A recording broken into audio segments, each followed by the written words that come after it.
오늘 아침에 한 10시쯤에서 어떤 목사님이 문자를 보내셨는데 어저께 밖에 나가셨던가 벌써 논밭에 농사를 짓는 분들이 씨를 뿌리는 걸 봤다고, 꽃샘 바람이 불어도 봄이 오는 것 같다고 문자를 보내셨더라고요. 이분은 굉장히 서정적인 감성을 지녔구나 하는 생각이 들었어요. 이제 봄이 오는 길목이지요. 그렇죠? 꽃샘 바람이 불어도 봄이 오고, 밤이 깊어도 아침은 오고, 세월이 또 이렇게 계절을 바뀌는 것을 통해서 흘러가는 것을 실감하게 하는데, 나이 드신 분들은 벌써 또 봄이 왔네. 겨울이 엊그제 같은데. 시간의 그 빠름을 실감하는 그런 이제 것이 먼저 될 수가 있고, 젊은 사람들이, 어린 사람들은 이제 좋은 계절 왔구나. 아직은 시간이 많이 남아 있다고 확신하기 때문에 느낌이 달라요, 그죠? 느낌이 달라요. 그러니까 사람마다 자연을 통해서 느끼는 그 감성이 다른 것은 하나님이 그 나이에 맞게 깨달음을 주시느라고 그러시지 않는가 하는 생각을 해봅니다. 근데 이제 사람이 나이가 들어도 자칫 잘못하면은요, 우리의 심중에 교만병이 있는 것을 깨닫지를 못해서 고치지 못하다가 결국은 신앙적으로도 낭패를 당하고, 사람들에게도 뒤통수에 대고 욕을 하는 사람들이 많아지는 그런 인생으로 끝맺음이 되기가 쉬워요. 사람이 사람들을 알아주고, 나 아닌 다른 사람들을 알아주고 인정해주고 사랑해주면은요, 이걸 이제 동양 철학적인 표현으로는 덕을 베푼다 하는 것이거든요. 덕을 베풀면 덕을 베풀수록 외롭지 않은 인생이 된다 해서 덕불고 필유린이라는 말을 썼어요. 덕을 베푸는 사람은 외로울 고자를 쓰지 안 입을 자를 앞에다 두고서 외롭지 않다. 왜 그런가 하고 봤더니 필유린이라. 반드시, 필자는 반드시 필자인데 있을 유자를 또 그 앞에 두고서 이웃린자를 썼어요. 이웃린자. 반드시 이웃이 있을 테니까. 근데 우리식 표현으로 하면 친구가 있을 테니까. 여러분들 나이가 들어도요, 서로 소통할 수 있는 친구가 많은 게 좋을까요? 하나도 없어서 이렇게 하루 종일 옹성거리고 텔레비만 보고 있다가 인생 끝나는 게 좋을까? 사람이 사람하고 소통을 하지 않으면요, 정신건강에도 해롭다고 그러잖아요. 여러분이나 저나 나이가 들어갈수록 이웃이 있는 사람, 나를 생각해주고 기도해주고 좋은 말 해줘서 이웃이 있는 사람이 될 수 있기를 축원하겠습니다. 젊은 사람도 마찬가지고 어린 사람들도 마찬가지. 이걸 성경에서는요, 덕을 베푸는 모습을 겸손한 자라 그래요. 겸손한 자. 따라서 겸손한 사람. 주님이 우리에게 보여주신 이제 아름다운 모습 중에 가장 큰 게 뭐예요? 우리를 구원하시기 위해서 낮아지신 거예요. 낮아지신 거. 이걸 신학적인 표현으로 비하라 그랬어요. 예수 그리스도의 비하 그랬어요. 낮아지셨다 이 말이에요. 비천한 모습으로 낮아지신 거예요. 빌립보서 2장 5절로 11절에서 이 말씀을 확실하게 분명하게 아주 정확하게 해주고 있어요. 주님은 그 본체, 원래 따라서 해봐. 예수님은 원래가 하나님이신데, 그 본체는 하나님이신데 자기를 비어 종의 형체를 갖추어 자기를 낮추셨는데 사람의 모양으로까지 자기를 낮추셔서 이 땅에 오셨다 이 말이에요. 왜 오셨어요? 우리를 살리시고 구원하시기 위해서. 따라서 우리를 살리시고 구원하시기 위해서 천국 백성 만들어 주시기 위해서. 할렐루야. 주님만큼 우리는 낮아질 수가 없어요. 주님만이 낮아질 수 있는 이제 모습이시니까. 그러나 우리가 주님을 닮아서 사람들에게 우리의 겸손함이 드러나게 해야 될 줄로 아시기 바랍니다. 그리고 하나님을 향해서 겸손한 모습은요, 한 가지는 할 수 있어. 따라서요. 주여 말씀만 하옵소서. 항상 주님의 말씀을 귀하게 생각하고 중하게 생각하고 감사함으로 받아서 말씀에 의지해서 살려고 힘쓰는 삶인 줄로 아시기 바랍니다. 그러니까 우리가 인생을 살아가는 데 있어서 언제나 어디에서나 이웃이 있고 위로는 하나님이 나를 기뻐하셔서 은혜 주시는 삶이 되려고 하면은 오늘 본문에서 이제 교만한 자에 대한 얘기가 나오는데, 나라 이야기, 임금 이야기가 나오는데, 우리는요 하나님 앞에서도 사람 앞에서도 뭘 해야 된다? 교만해야 된다. 잘난 척해야 된다. 겸손해야 된다. 겸손해야 된다. 겸손이라고 하는 것은 어떤 모습이다? 나를 알아달라고 자꾸 내 얼굴을 내미는 거요? 상대방을 알아주는 거요? 상대방을 알아주는 거요. 목사님 알아주고 싶어도요, 우리 친구 아무에게는요 하도 잘난 척을 해서요 꼴도 보기 싫어요. 이런 소리 하는 분이 계세요.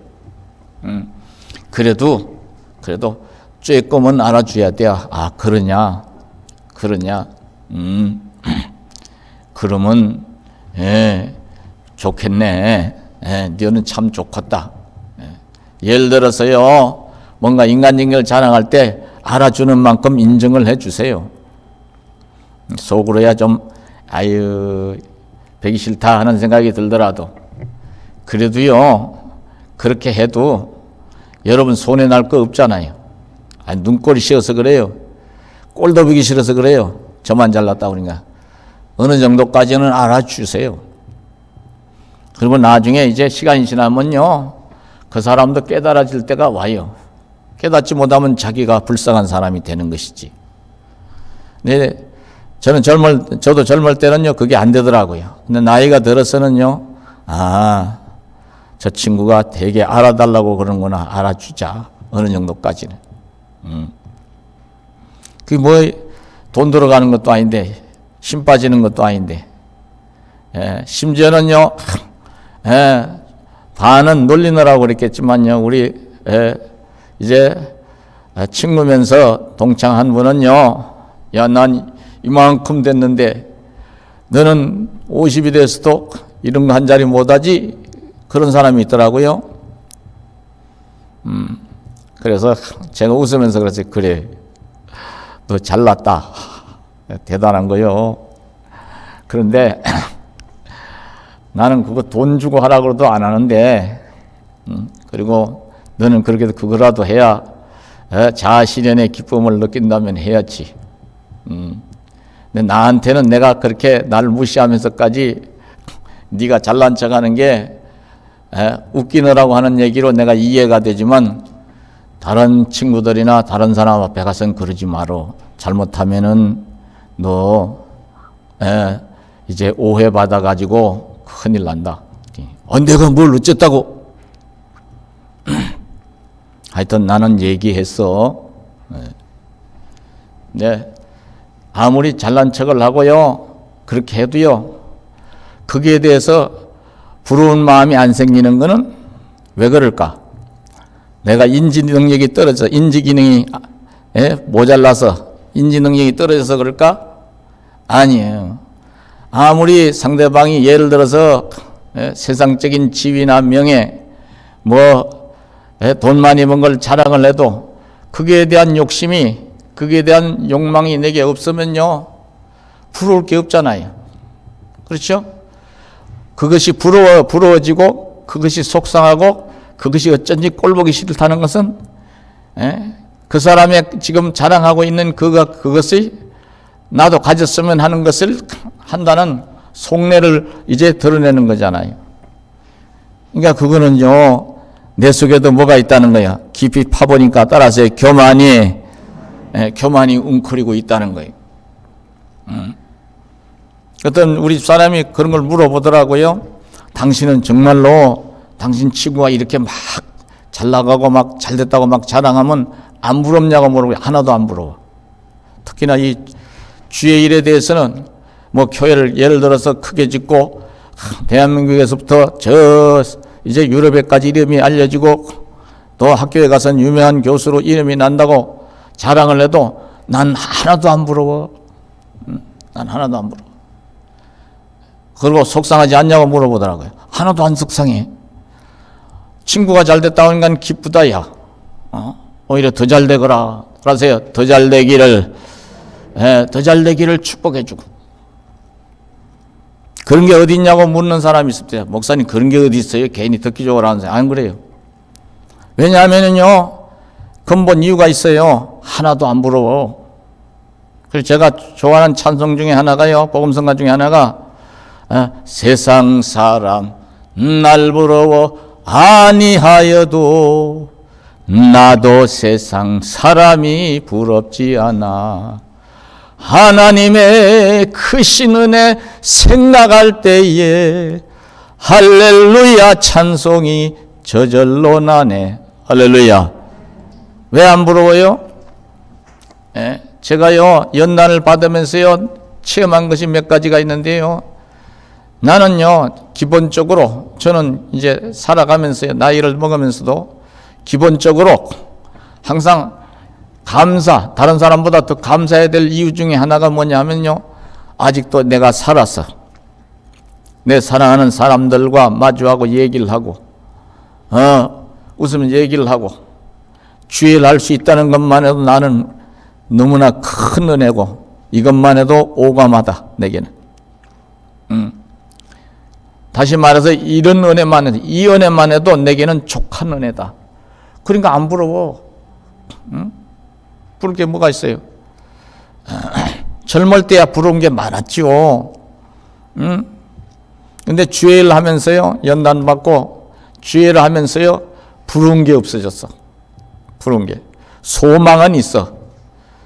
늘 여러분들에게 말씀드리지만요 우리 교회가 나라를 위해서 30년 넘게 기도하는 가운데 있지요. 제 마음속에 아직도 이루어야 될 소망은 한 가지가 한 가지. 저 북쪽에 열려지면은 올라가서 교회당 세우고 복음 전하는 거. 언젠가 찬송 들려드렸죠? 제가 검색하면서 지은 찬송 중에 하나. 북녘의 하늘 아래 교회를 세워 중공 땅 끝까지 복음 전하며 흩어진 내 동포들 불러 모아서 하나님의 크신 사랑 일깨워 주리. 할렐루야. 러시아에 가서도 우리 북한 동포 많이 만나봤어요. 일하러 왔다라고 교회당에 일하러 와서 미장이로 일을 하도 못해서 아유 저거 못 쓰겠네길래 우리 선교사 최선교사가 아무 소리 하지 말아요. 여기서 한 푼이라도 받아가야 저 사람들. 북한은 깡패 두목이 누구냐면 김정은이야. 그때는 김정일이었지. 김정일이한테 80%나 90% 상납하고 쥐꼬리만큼 쬐끔 남은 거. 교회식으로 말하면 10의 9는 자기네들 두목한테 수령한테 바치고 10분의 1만 지가 가져갔는데 그것도 이것 떼고 저것 떼고. 그래 그나마 그렇게라도 집에 동전 몇 개라도 가져가야 살 거 아니요. 그것도 안 갖다 바치면 일부 없어서 안 갖다 바치면 저 친구들 큰일 납니다. 일이 얼마나 더디고 서툰지. 그러다 막 입으로라도 일을 더 하고 싶어서 우리가 이래도 기술자입니다. 아 그러시냐고. 일하는 것만 봐도요 알잖아요. 서툰가 안 서툰가.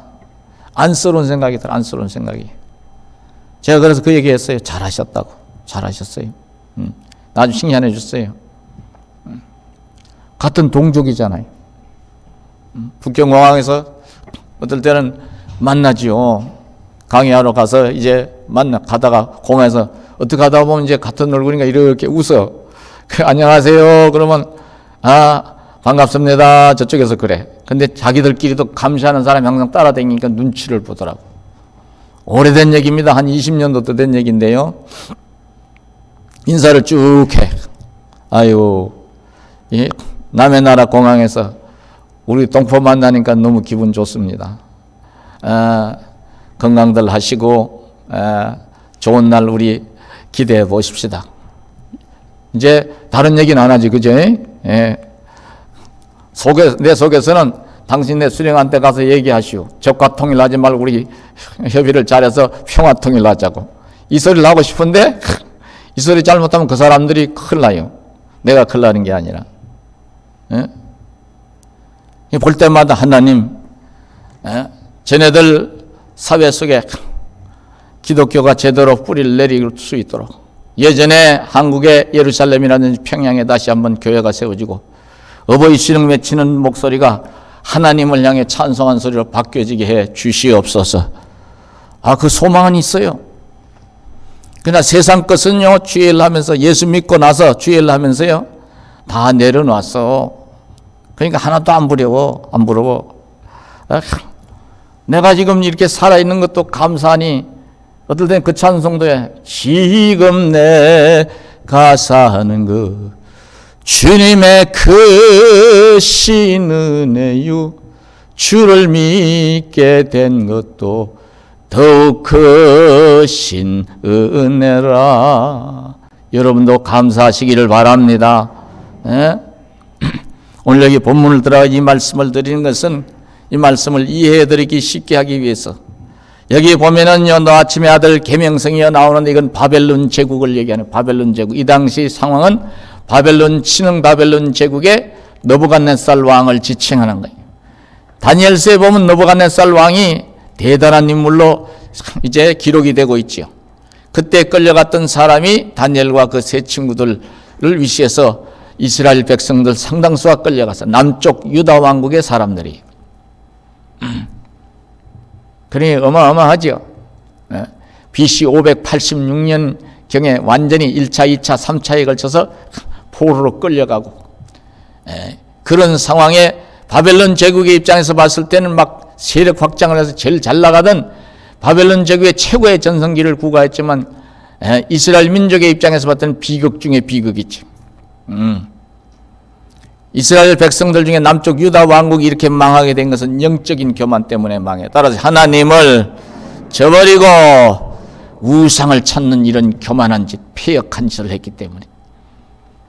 그러나 이제 바벨론 제국이 이렇게 세력 확장을 하면서 어마어마하게 이제 나라를 융성시켜 나가는 중에 이제 다니엘과 그 세 친구가 포로로 끌려가는데 신앙을 세워. 그러니까 하나님이 이네들에게 지혜와 명철과 총명을 주셔가지고 바벨론 왕궁에서 왕을 보좌하는 일을 하게 한다 이 말이에요. 그 하나님 뜻이 있어요. 항상 어려운 시대라도 믿음이 있고 믿음의 정절을 지키고 진리를 세워 나가려고 하면은요, 하나님은 그런 사람을 그 시대에 귀한 인물로 쓰시는 줄로 믿으시기 바랍니다. 그런데 이렇게 이제 바벨론 왕이 잘 나가는 중에 여러 나라에서 포로를 끌고 온 사람들 중에서도 똑똑한 사람은 골라갖고 시험을 치르게 했겠지, 테스트를 했겠지. 자기 측근으로 책사로 만들어서 지혜를 빌려주는 사람으로 세웠는데 다니엘이가 그 중에 한 사람이 된 거예요. 물론 세 친구들도 벼슬을 얻죠. 그렇게 해서 이 다니엘과 세 친구가 바벨론 제국을 위해서 일하는데, 하나님의 뜻은 어디에 있느냐면 다니엘과 세 친구를 통해서 바벨론 사람들을 위에서부터 아래까지 복음을 전해서 믿음의 사람이 되게 하고자 하는 뜻이 있었던 거예요. 따라서 하나님의 뜻은 어느 시대나 하나님 나라를 확장하면서 구원의 역사를 이루기를 원하시는 줄로 아시기 바랍니다. 요셉이를 저 애굽의 종으로 팔리게 했지만 나중에는요, 애굽의 총리가 되게 하신 것도 그 시대의 경제를 완전히 융성하게 해서, 세계 경제를 융성해서 이스라엘 백성들도 살고 애굽 사람들도 살게 하려는 뜻이 아니에요. 그건 2차적인 거고, 1차적인 목적은 우상의 나라 애굽을 변화시켜서 하나님을 찬송하는 나라로 만드시고자 하는 뜻이 있었던 거예요. 왕조 시대는요, 항상 수직관계예요. 맨 수직관계에 상층부에 왕이 있고 그의 밑에 대신들이 있고 그리고 백성들, 귀족들, 백성들이 있잖아요. 그러니까 왕이 하나님을 경외하고 하나님을 두려워한 백성들은 따라가는 거예요. 그래서 하나님이 그 방법을 쓰신 것 같아. 그런데 바벨론 왕 느부갓네살에게 하나님이 꿈을 주시는데 그 꿈을 해석 못했을 때 그 꿈이 잘못하면은 자기가 교만을 떨거나 잘못하면은 이제 길바닥에 내동댕이 쳐지는 꿈이었어요. 자세한 얘기는 여러분들이 다니엘서를 여러 번 상고했기 때문에 또 설교가 여러 번 나왔기 때문에 생략할게요. 그럼에도 불구하고 어느 날인가 그런 일이 있고 그 꿈을 꾸고 난 다음에 그런 일이 있고 얼마 안 있다가 지 혼자 왕궁을 이렇게 거닐면서 자기가 세운 거대한 왕궁과 많은 백성들과 여러 나라에서 끌고 온 포로들까지 또 왕궁의 저 보물 창고에 어마어마하게 쌓여있는 갖가지 신기한 보물들을 생각하면서 내가 따라서 해봐요. 내가 대단하구나. 예, 사람 그렇게 되거든요. 내가 대단하구나. 그런데 그렇게 하면서 내가가 들어가는 우쭐한 상황에 처했을 때 하나님이 그 순간에 말씀으로 치시는 거예요.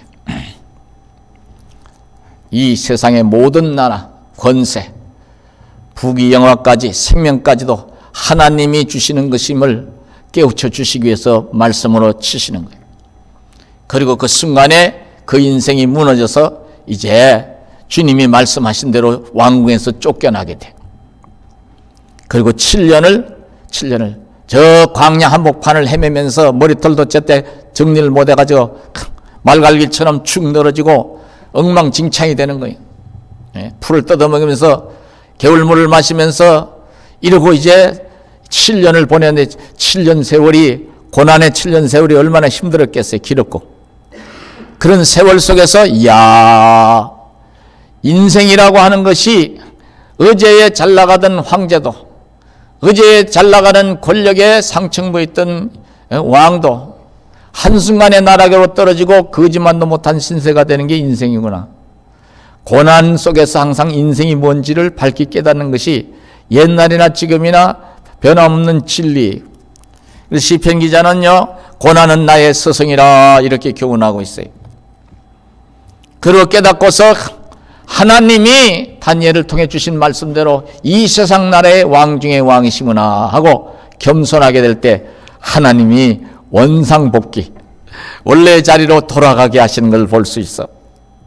원래 자리로 돌아가게 하시면서 다시 권자에 앉았을 때 그는 이제 완전히 겸손해서 하나님을 찬송하는 사람으로 남은 인생을 살아가는 것을 성경에서는 보여주고 있어요. 그러니까 아무리 잘 나가는 왕이라도 저 지금 러시아의 푸틴이 큰 소리 치죠. 미국 다음으로 어떤 나라에서는 어떤 통계에서는 미국보다 더 많은 핵무기를 가지고 있고 세계에서 쓸만한 땅으로는요 제일 많이 가진 나라 중에 하나가 러시아입니다. 그렇게 많은 땅덩어리 가지고 있으면서 뭔 욕심이 나서 우크라이나를 침략을 하냐고. 1년이 넘게 전쟁을 그만둘 생각을 안 하네. 근데 그 교만이 언제까지 가겠나 이 말이야.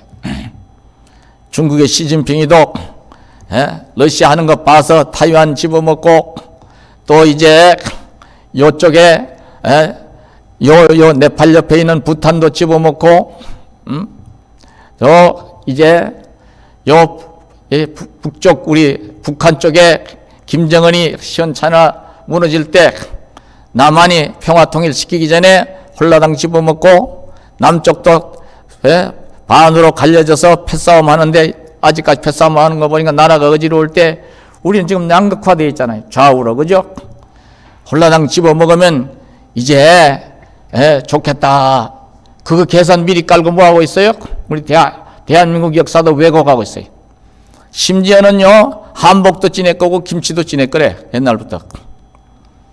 더 큰 문제가 뭐냐면 역사학자들을 동원해가지고요 동북공정이라는 것을 벌써 한 30년 됐죠. 동북공정 실시한 지가.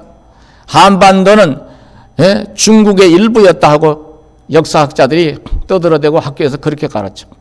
일본만 역사 왜곡을 하는 게 아니에요.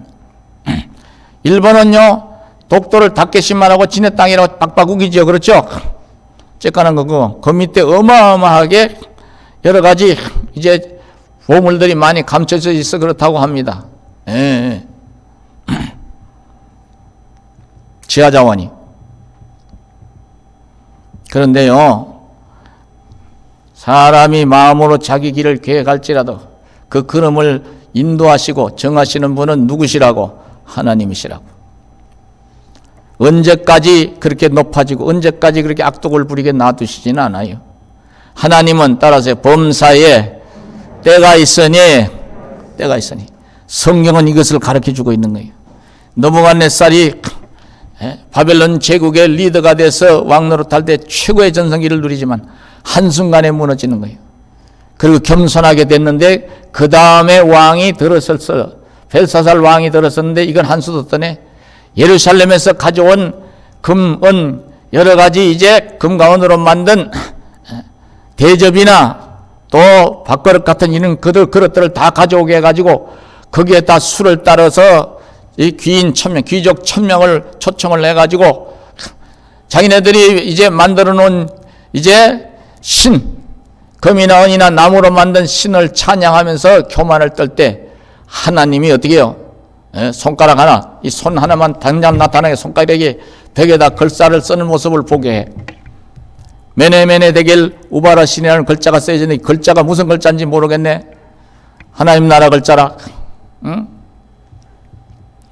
급하니까 이제 다니엘을 불러다가 이제 왕비의 말을 듣고 다니엘을 불러다가 글자를 무슨 뜻인가 알아보라 하니까 읽어주고 왕이 교만을 떨어서 왕의 시대와 이 나라의 역사가 이제 여기서 끝이 났다는 것이요.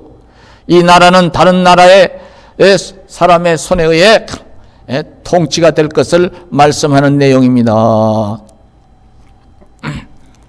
그 예언이 그날 밤에 응해서 성경 다니엘서에 보면 5장에 나옵니다.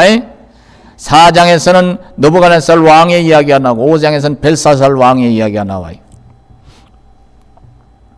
결국은 그날 밤에 저 메대 사람 다리오가 62세에 먹은 다리오가 이미 코 밑에까지 쳐들어와 있었던가 봐요. 벨사살 왕을 죽이고 나라를 얻었더라 이렇게 말씀하고 있어요. 한 나라에 그 대단한 바벨론 제국, 지금의 러시아 같은 나라의 주권이 한순간에 다른 나라의 사람 손에 넘어갈 수도 있는 게 이 세상 역사구나. 왜? 따라 세상 역사에 주관자는 사람이 아니라, 다시 말해 푸틴이 아니고 시진핑이 아니고 하나님이시기 때문에 그렇기 때문에 주권자가 되고 사람들의 주권자가 되고 뭐가 잘 되고 개인적으로 뭐가 잘 나갈수록 하나님이 주셨음을 항상 머릿속에 담고서요 고백하고요 더 낮아져야 되는 줄로 아시기 바랍니다. 그 가지고 교만을 떨고 사람들을 해하는 그런 이제 짓거리를 하게 되면 하나님이요 운명을 바꿔 놓으셔버려요. 어제의 왕이 오늘 거짓 신세만도 못한 꼬라지가 되고, 심지어는 벨사살 왕은 하나님을 정면으로 도전하는 요 못된 짓을 했기 때문에 한순간에 목이 잘려 나가게 하시는 것을 볼 수가 있습니다. 옛날 어른들이 이런 소리 했어요. 못된 사람들한테. 너 죽으려고 환장했냐? 죽으려면 무슨 짓을 못하냐? 너 지금 죽으려고 환장했어? 하나님을 대적하는 자는 산산이 부서질 것이라 한나의 입을 통해 주님이 말씀하고 사무엘상서에서. 그러니까 우리는요 항상 하나님을 경외하는 자리, 하나님을 높여드리는 자리, 하나님을 찬송하는 자리에 서 있어야 될 줄로 아시기 바랍니다. 예? 하나님이 이제 사람들 앞에서도 겸손해야 되지만 하나님 앞에서 더욱 겸손해야 됨을 말씀하고 있는 거예요. 두 번째로 마지막으로 사람 앞에서도 우리가 겸손해야 돼. 사람들이요 이렇게 자기 자랑하는 거 보면요 뭐 그래 봐야 인물 자랑, 돈 자랑, 그죠? 뭐 학교 자랑, 예? 뭔 자랑, 또 뭔 자랑 있어요? 뭐 건강 자랑, 힘 자랑, 뭐 그거밖에 더 있어요? 그리고 그 자랑 그거 잘못하면요, 자랑을 넘어서요, 그 권세 잘못 쓰면요, 큰일 납니다. 큰일 나요.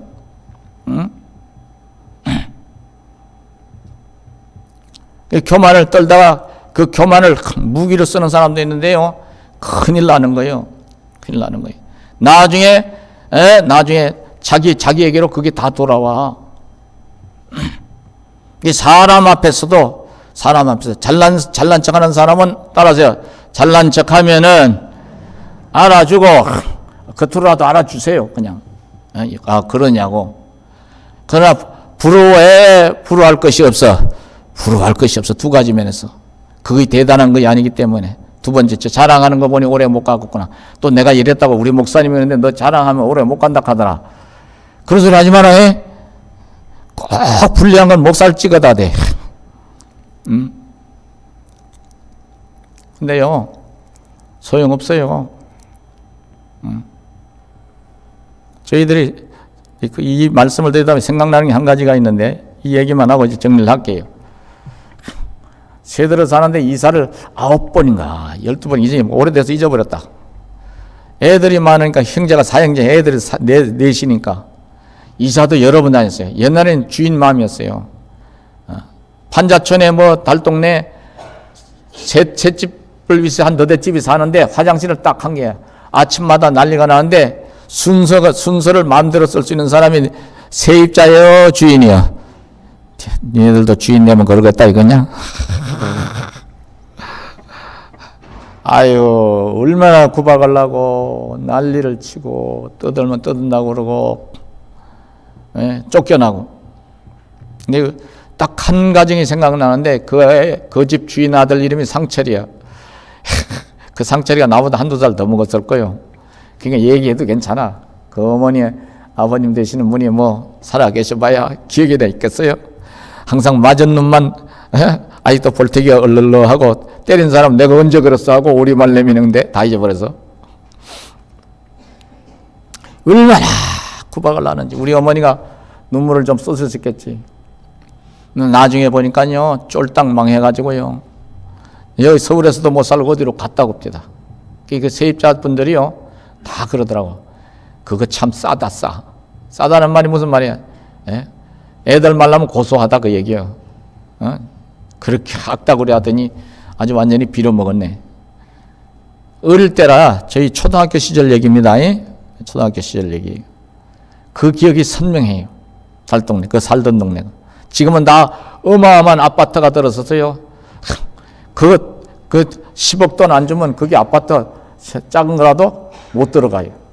전세만 들어가려고 해도 몇 억 줘야 된대요. 그래서 격사지감에 있구나 이 생각이 들어. 근데 여러분들 괜찮아요. 알아줄 건 알아주고 부러우면 기도하면 돼. 주여 따라서요. 주여 저도 주실 줄로 믿습니다. 그러나 여러분들 하나님이 주셔도 그것 가지고 육신 자랑하는 거예요. 하나님 영광을 자랑하는 거예요. 하나님 영광을 따라서 하나님이 주셨으니 감사합니다. 그리고 자랑하라고 주신 거예요. 좋은 일 하라고 주신 거예요. 좋은 일 하라고 주신 거예요.